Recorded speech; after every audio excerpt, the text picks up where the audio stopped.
Welcome to Kenton's videos. Enjoy the video. In this video, I will explain how to play Pokémon Sun and Moon on iOS. Many fans want to revisit these classic adventures on their mobile devices. We'll cover the straightforward process of setting up an emulator and finding the game files.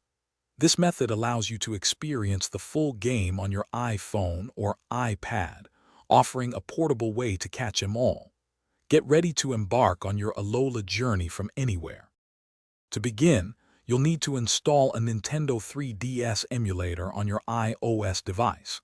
These emulators are typically found through specific third-party app stores, as they are not available on the official App Store. Search for a reputable emulator that supports 3DS games.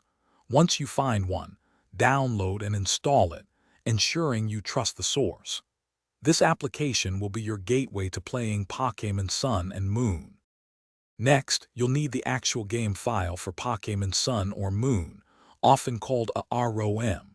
These files are typically found online, but remember to only download games you legally own.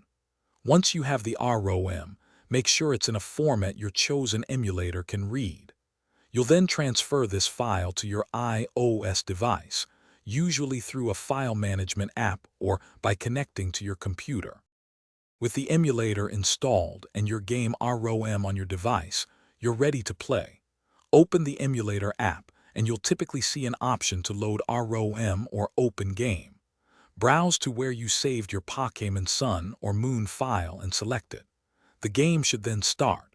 You might want to adjust some settings for better performance or controls.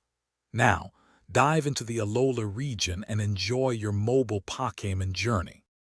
Thanks for watching. Consider subscribing if we helped you.